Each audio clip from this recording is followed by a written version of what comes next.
Hello everyone. Delhi current affairs video के अंदर आप सभी का स्वागत है दोस्तों। आज है 20 नवंबर और 20 नवंबर की जो भी परीक्षा के दृष्टिकोण से महत्वपूर्ण सुर्खियाँ हैं दोस्तों, वो आपको इस वीडियो के अंदर मैं बताने वाला हूँ। आइए दोस्तों अपन स्टार्ट करते हैं। आज दोस्तों इतनी ज़्यादा इम्पोर्टेंट सुर्खियाँ वगैरह है नहीं, क्योंकि आपको ही पता है भारत सरकार के द्वारा किसानों के द्वारा लंबे समय के विरोध के बावजूद सरकार ने अब जाके जो 3 प्रमुख कृषि कानून थे वो वापस लिए। उसकी वजह से सारे न्यूज़पेपर के अंदर वो न्यूज़ वगैरह कवर वगैरह की हुई थी, तो ज़्यादा महत्वपूर्ण सुर्खियाँ नहीं है, फिर भी आपके लिए सारी चीज़ें ढूंढ के लेके आया हूँ दोस्तों। सबसे पहली जो स्लाइड है दोस्तों, उसमें अपन यमुना नदी के बारे में पढ़ेंगे।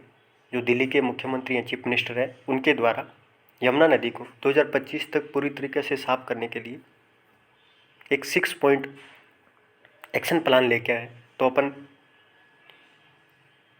इसलिए यमुना नदी के बारे में पढ़ेंगे दोस्तों अच्छी तरीके से डिटेल में, कि कहाँ से लेके कहाँ तक उद्गम वगैरह से लेके जहाँ तक समाप्त होती है इसकी सहायक नदियों के बारे में अपन पढ़ने वाले हैं। दूसरा जो स्लाइड है दोस्तों, उसमें रेजांगला की लड़ाई के बारे में अपन देखने वाले हैं। भारतीय रक्षा मंत्री के द्वारा लद्दाख के अंदर जो रेजांगला दर्रा है वहाँ पे एक स्मारक है, उसका उद्घाटन किया है दोस्तों। तो अपन रेजांगला की लड़ाई के बारे में आपको मैं इंपॉर्टेंट फैक्ट वगैरह है वो बताऊँगा। अगली स्लाइड के अंदर सिडनी डायलॉग के बारे में पढ़ने वाले हैं दोस्तों। सिडनी जो डायलॉग हुआ है वो किस मकसद के साथ आयोजित किया जाता है उसके बारे में पढ़ने वाले हैं। ये क्यों सुर्खियों के अंदर है वो भी आपको बताऊंगा। अगली स्लाइड के अंदर अपन रेट्रोस्पेक्टिव टैक्स के बारे में पढ़ेंगे दोस्तों। ये क्यों न्यूज के अंदर है। ये जो पूर्वव्यापी, रेट्रोस्पेक्टिव का अर्थ होता है दोस्तों पूर्वव्यापी कर, ये होता क्या है दोस्तों, तो उसके बारे में भी अपन पढ़ेंगे। और नेक्स्ट स्लाइड के अंदर जो कल जो दिल्ली करंट अफेयर्स था उसमें अपन ट्राइफेड के द्वारा जो आदि महोत्सव आयोजित किया जा रहा है उसके बारे में पढ़ा था। अब उसकी मार्केटिंग करने के लिए एक ब्रांड एम्बेसडर है, उसकी नियुक्ति की गई है, तो उसका नाम वगैरह अपन स्लाइड के अंदर जानेंगे। और अगली स्लाइड के अंदर फर्स्ट ग्लोबल इनोवेशन समिट है दोस्तों, उसका भारतीय प्रधानमंत्री के द्वारा उद्घाटन किया गया है। ये किस किस क्षेत्र के अंदर इनोवेशन समिट वगैरह है वो आयोजित की गई, उसके बारे में जानेंगे। और लास्ट स्लाइड के अंदर जिरकोन हाइपरसोनिक मिसाइल है, ये किस देश के द्वारा हाल ही के अंदर परीक्षण वगैरह किया गया, तो उसके बारे में भी देखने वाले। आइए दोस्तों सबसे पहले यमुना नदी के बारे में आपको बताने वाला हूँ दोस्तों। जैसा कि मैंने बोला है कि दिल्ली के मुख्यमंत्री के द्वारा 2025 तक यमुना को पूरी तरीके से साफ करने के लिए एक 6 पॉइंट, अब वहाँ पे दिख नहीं रहा होगा आपको, 6 पॉइंट एक्शन प्लान, तो कभी परीक्षा के अंदर आ जाए कि 6 पॉइंट एक्शन प्लान किस नदी से संबंधित है दोस्तों, तो यमुना नदी की साफ सफाई यानी क्लीनिंग से संबंधित है। दूसरा ये याद रखो दोस्तों कि ये अब यमुना नदी के बारे में बता देता हूँ आपको। ये उत्तराखंड की बंदरपूंछ पहाड़ी के पास यमुनोत्री ग्लेशियर पड़ता है दोस्तों, वहाँ से इस नदी का उद्गम होता है। कौन से ग्लेशियर से? यमुनोत्री ग्लेशियर। ये याद रखना आसानी रहेगी क्योंकि यमुना नदी है यमुनोत्री ग्लेशियर, लेकिन पहाड़ी याद रखो दोस्तों उत्तराखंड की बंदरपूंछ पहाड़ी के पास से। ठीक है दोस्तों, ये नदी गंगा की महत्वपूर्ण सहायक नदी, यानी गंगा की सबसे जो जितनी भी सहायक नदियाँ हैं उसमें से सबसे लंबी सहायक नदी यमुना नदी है। ठीक है, और ये गंगा नदी के अंदर जो यूपी का जो उत्तर प्रदेश का जो प्रयागराज है, जो पहले इलाहाबाद के नाम से जाना जाता था, वहाँ पे ये गंगा नदी के अंदर समाहित होती है। ठीक है दोस्तों, तीसरी न्यूज़ ये याद रखिए कि ये 1376 किलोमीटर, जब ये प्रयागराज के अंदर गंगा नदी के अंदर शामिल होती है तब तक ये 1376 किलोमीटर, आप याद रखना दोस्तों, इसकी लंबाई वगैरह नदी की वो आप याद रखिए। अब आपको जो यमुना नदी है दोस्तों उसकी महत्वपूर्ण जो ट्रिब्यूटरी है यानी सहायक नदी है वो बता देता हूँ। राइट साइड से दोस्तों चंबल, सिंध, केन, बेतवा, ये यमुना नदी के जो दाहिनी ओर से ये सहायक नदियाँ मिलती है, जिसमें से चंबल नदी तो बहुत ज़्यादा प्रमुख है दोस्तों। चंबल, सिंध, केन, बेतवा, ये 4 नदियाँ याद रखिए, ये राइट साइड से।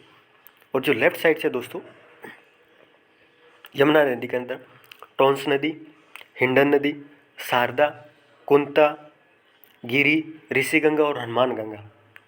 फिर से देख लो दोस्तों, टोंस, हिंडन, शारदा, कोंता, गिरी, ऋषिगंगा और हनुमान गंगा, ये सारी की सारी नदियाँ दोस्तों ये लेफ्ट साइड से यानी बाएं ओर से यमुना नदी के अंदर मिलती हैं।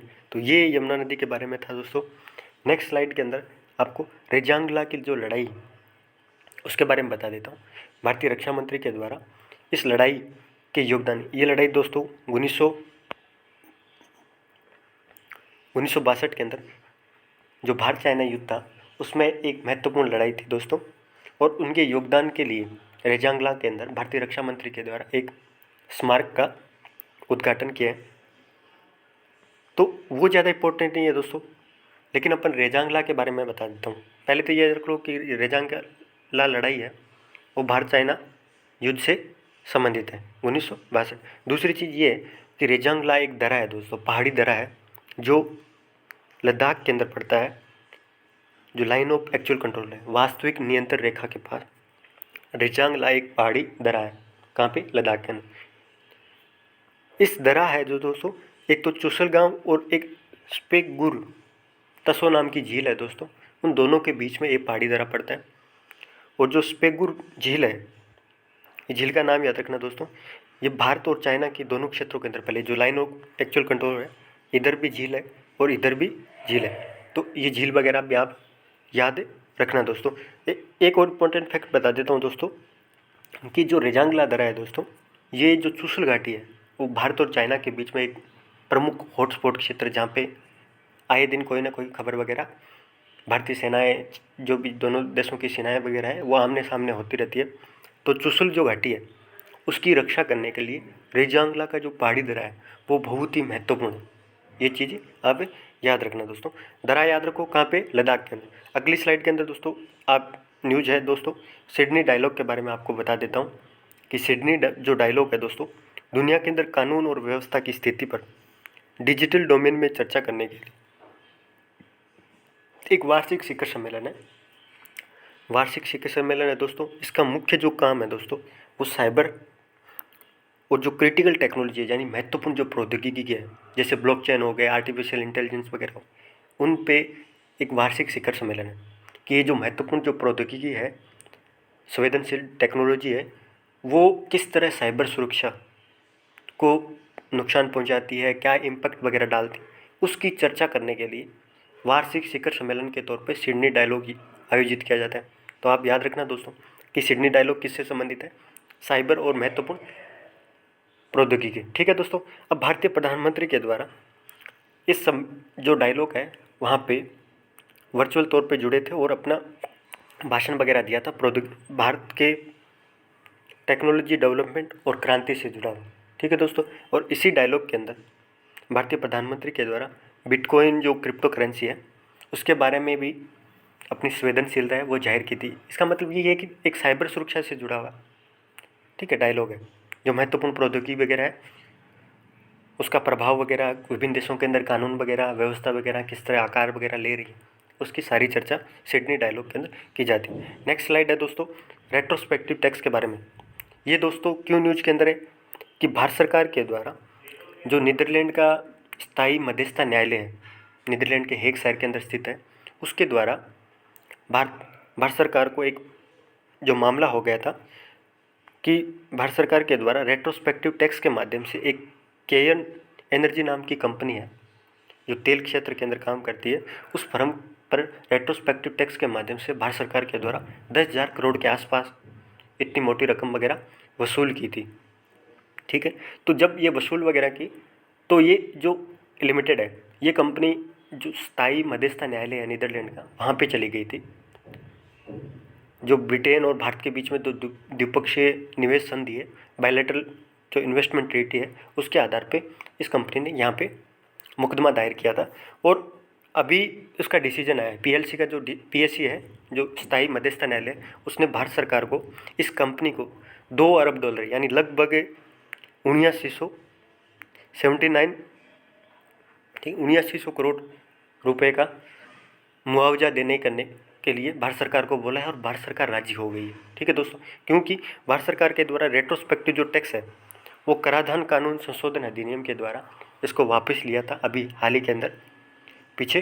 तो सरकार के द्वारा इस मामले को रेट्रोस्पेक्टिव से जुड़े हुए जितने भी जो मामले हैं उनको समाप्त करने के लिए भारत सरकार, उनमें से एक मामला है जो केन एनर्जी वाला, ये भी समाप्त करने के लिए भारत सरकार के द्वारा एक्ट लाया गया था और वो अभी राज्य हो गए। अब बता देता हूँ दोस्तों कि रेट्रोस्पेक्टिव टैक्स होता क्या है।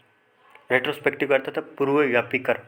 रेट्रोस्पेक्टिव टैक्स ये होता है दोस्तों, किसी देश को कानून पारित होने की तारीख से पहले कोई उत्पाद वगैरह है, कोई वस्तु है, सेवा है, कोई सौदा वगैरह हुआ है, ठीक है, उस पर ये पूर्वव्यापी तरीके से लगा जाता है।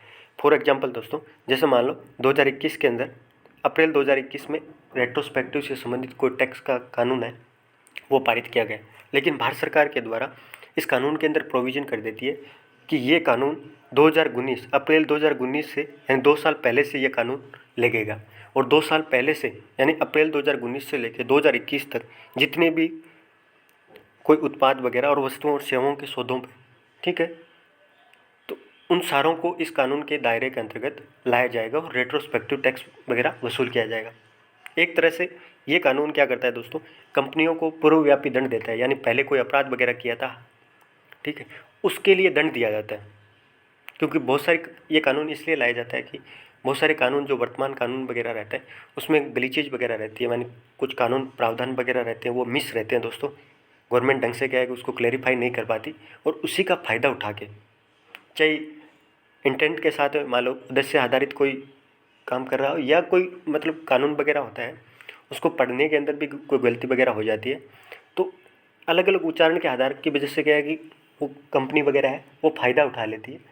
तो इसलिए गवर्नमेंट के द्वारा रेट्रोस्पेक्टिव टैक्स पहले लाया गया था, लेकिन अभी गवर्नमेंट ने रेट्रोस्पेक्टिव टैक्स वापस, तो ये रेट्रोस्पेक्टिव टैक्स है दोस्तों, आप परिभाषा वगैरह याद रखना।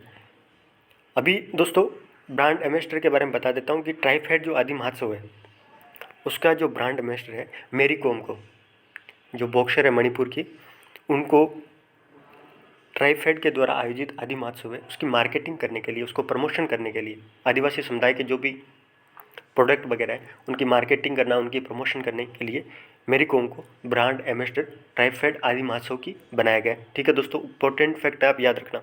इसके अलावा रशिया के द्वारा एक क्रूज मिसाइल है, जिरकोन हाइपरसोनिक क्रूज मिसाइल है दोस्तों, इसका रशिया के द्वारा हाल ही के अंदर परीक्षण वगैरह किया गया है, और ये एक महत्वपूर्ण मिसाइल है दोस्तों, आप नाम याद रख लो बस, जिरकोन हाइपरसोनिक क्रूज मिसाइल किस देश की है, तो रशिया के द्वारा परीक्षण किया गया था। ये ध्वनि से 5 गुना तेज़ी से टारगेट को हिट करती है, कि इसकी जो स्पीड है दोस्तों वो ध्वनि से 5 गुना तेज है, ठीक है, इसीलिए इसको हाइपरसोनिक क्रूज मिसाइल कहा जाता है। इसके साथ एक आपको और बता देता हूँ दोस्तों फैक्ट है, एक चेकमेट नाम का स्टील्थ फाइटर एयरक्राफ्ट है, वो भी रशिया का है, हाल ही के अंदर रशिया के द्वारा विकास किया गया है चेकमेट स्टील्थ फाइटर एयरक्राफ्ट, ठीक है, आप नाम याद रखें। लास्ट आज की स्लाइड है दोस्तों, फर्स्ट ग्लोबल इनोवेशन समिट के बारे में। भारतीय प्रधानमंत्री के द्वारा हाल ही के अंदर जो फार्मास्यूटिकल क्षेत्र है उसके लिए पहला वैश्विक नवाचार शिखर सम्मेलन का उद्घाटन किया है।